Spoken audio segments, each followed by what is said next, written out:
Los cursores personalizados son algo que mejoran cómo se ve nuestro juego y que además son algo bastante fácil de implementar. Hoy les voy a mostrar cómo cambiar el cursor por defecto y también a cómo cambiar el cursor según cuál sea el objeto sobre el que estoy posicionado. Primero que nada, les voy a mostrar la forma más fácil que existe para cambiar el cursor por defecto. De hecho, en el video que hice hace poco sobre apuntar, clicar y disparar con un cañón, se los mostré. Pero vamos a repasarlo. En este proyecto inicial, yo ya tengo varios cursores, que son los que voy a estar usando. Como el tamaño de los cursores está limitado a 32 x 32 píxeles, ese es el tamaño que decidí elegir para todos ellos. Para poder usar estos sprites como cursores, voy a tener que hacer algunas configuraciones. Los voy a seleccionar a todos manteniendo Shift. Y en el tipo de textura voy a seleccionar Cursor. Además, el formato más adecuado para los cursores es RGBA 32 bit.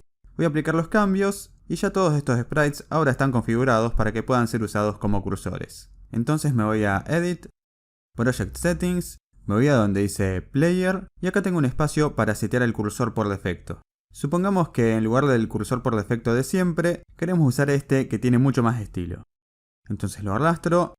Y ahí ya quedaría seteado. Otra cosa muy importante a tener en cuenta es el hotspot, que es básicamente el punto donde se hace clic. Tanto en el cursor anterior como en este nuevo cursor, el punto donde tiene sentido que se clique es en la esquina superior izquierda, por eso el hotspot está bien dejarlo en 0 para X y 0 para Y. Si paso a Play Mode, así de fácil ya estaríamos cambiando el cursor por defecto y el hotspot está claramente en la esquina superior izquierda.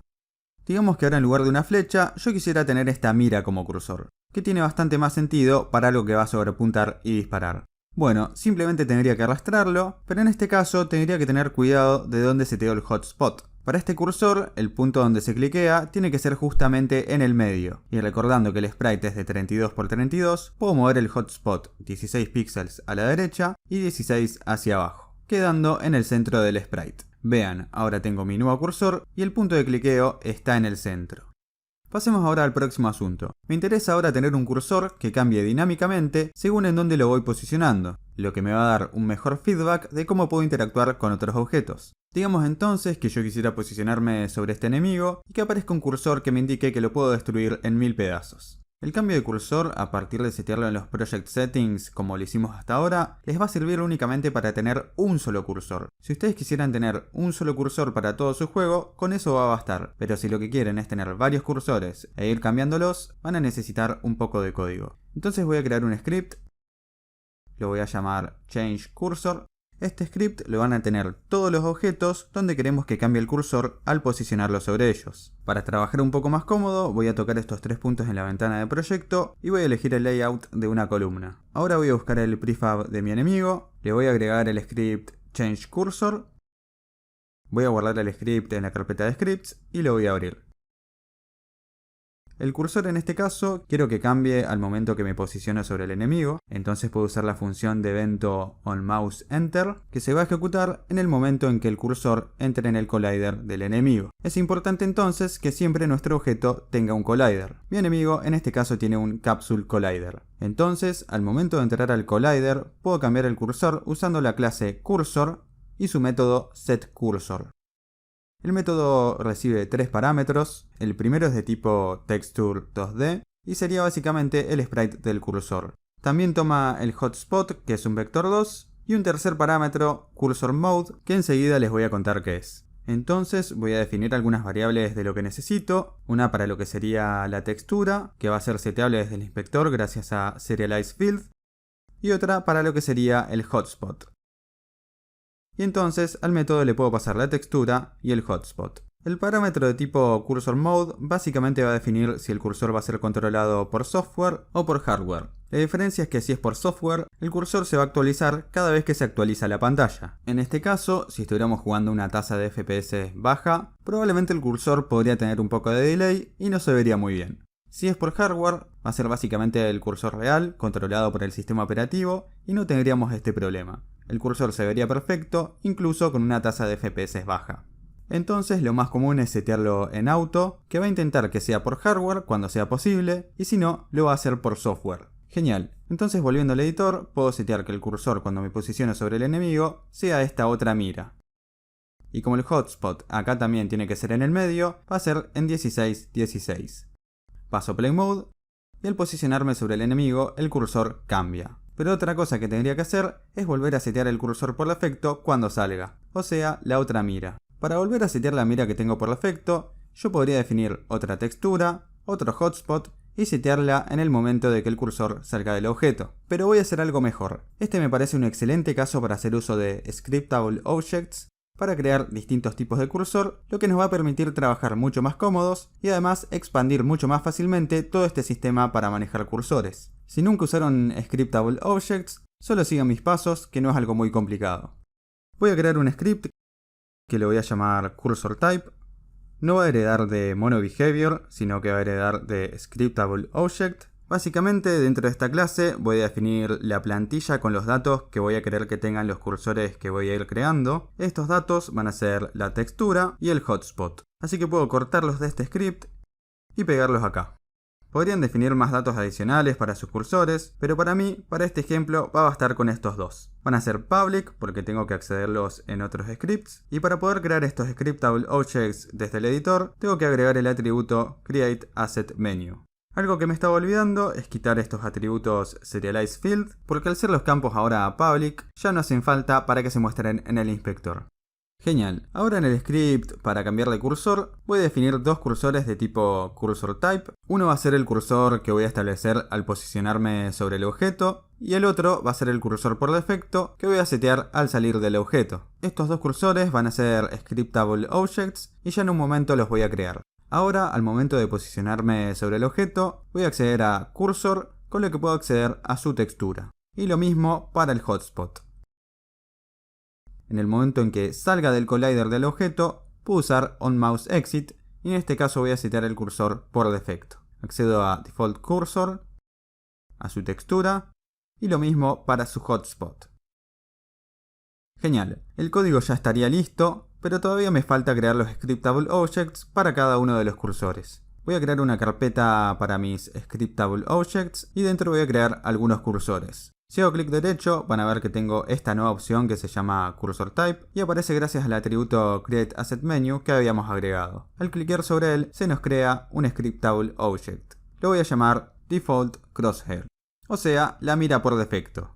Y si ven en el inspector tengo los dos campos para completar con los datos de este cursor. La textura va a ser esta mira y el hotspot es 1616. Voy a crear otro Scriptable Object y esta vez va a ser para la mira al posicionarme sobre el enemigo. Va a tener esta otra mira como textura y el hotspot es otra vez 1616.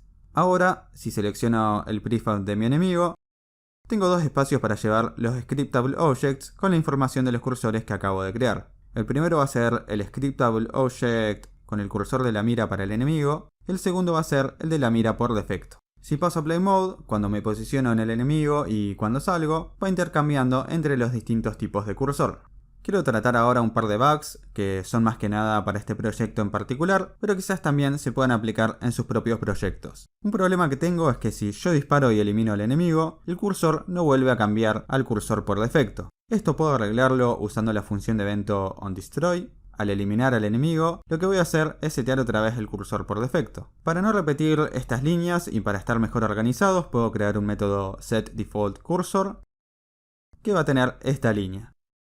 Entonces acá llamo a setDefaultCursor y lo mismo voy a hacer acá. También puedo tomar esta línea y crear un método que le voy a llamar setCursor y le voy a pegar la línea. Entonces acá puedo llamar a setCursor. Si ahora paso a Play Mode, al eliminar al enemigo, el cursor de nuevo pasa a ser el cursor por defecto. Genial. Hay algo adicional todavía para arreglar. Supongamos que yo le disparo a un enemigo y en el transcurso en que la bala llega hasta él, yo me posiciono en otro enemigo.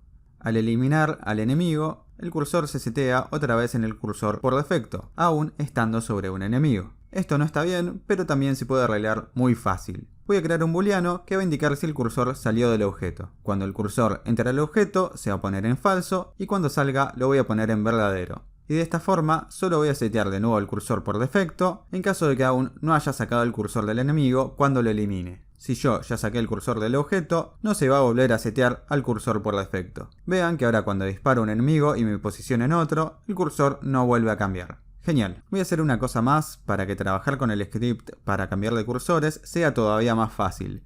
Como tengo hasta ahora este script, cada vez que creo un nuevo objeto y quiero agregarle este script para poder cambiar de cursor, voy a tener que asignarle el cursor que quiero que aparezca en el objeto y el cursor por defecto. El cursor por defecto lo más probable es que siempre sea el mismo y no cambie de objeto a objeto, por eso no tiene mucho sentido que tengamos que setearlo en cada nuevo objeto al que le agregamos el script. Lo que puedo hacer acá es usar una clase que se llama Resources, que nos va a permitir cargar assets vía código. Para poder hacerlo, voy a necesitar crear una carpeta que la tengo que llamar Resources, y dentro de la carpeta Resources van a ir los assets que quiero cargar vía código. En este caso va a ser el scriptable object del cursor por defecto. Entonces ahora puedo borrar la variable del cursor por defecto y la voy a volver a definir acá abajo, porque ahora ya no quiero que sea seteable desde el inspector, sino que voy a inicializarlo vía código. Para eso hago uso de la clase Resources, su método load, que básicamente nos permite cargar los assets que están en la carpeta Resources. Para eso tengo que indicar el tipo, que es cursor type, y entre paréntesis tengo que pasar también el nombre del asset que quiero cargar, que en este caso es default crosshair. Y así de fácil ya no voy a tener que estar seteando todo el tiempo el cursor por defecto en el inspector, y solo habrá que setear el cursor específico del objeto. Si paso a play mode, van a ver que todo sigue funcionando correctamente, lo que quiere decir que el cursor se cargó vía código. Genial. Antes de terminar, quiero resumir el proceso de crear otros cursores para otros objetos. En primer lugar, necesitamos un objeto. En mis sprites tengo esta gema que podríamos pensarlo como un objeto que se puede agarrar. Lo voy a llevar a la jerarquía y lo voy a reposicionar. Este objeto va a necesitar un collider para que puedan tener efecto las funciones onMouseEnter y onMouseExit. Después le voy a tener que agregar el script changeCursor y acá voy a tener que setear el cursor que voy a querer que aparezca al posicionarme sobre este objeto. Para eso voy a crear un nuevo scriptable object de un nuevo cursor. Lo voy a llamar grab. La textura va a ser esta pequeña mano. Y digamos que el hotspot lo quiero otra vez en el medio, o sea 16 píxeles a la derecha y 16 hacia abajo. Y ahora solo tengo que arrastrar este scriptable object al espacio para setear el cursor. Y listo. Ahora, al posicionarme sobre la gema, aparece el nuevo cursor de la mano. Esta gema no tiene ninguna funcionalidad, eso habría que hacerlo aparte, pero sirve para ejemplificar cómo hacer el cambio de cursor. Entonces, como ven, a partir de ahora, crear nuevos cursores para otros objetos es algo muy fácil de hacer, y pueden usar esto como base para tener todos los cursores que quieran. Esto va a ser todo. Si les gusta este contenido no olviden suscribirse, dejar su like y activar las notificaciones para no perderse los próximos.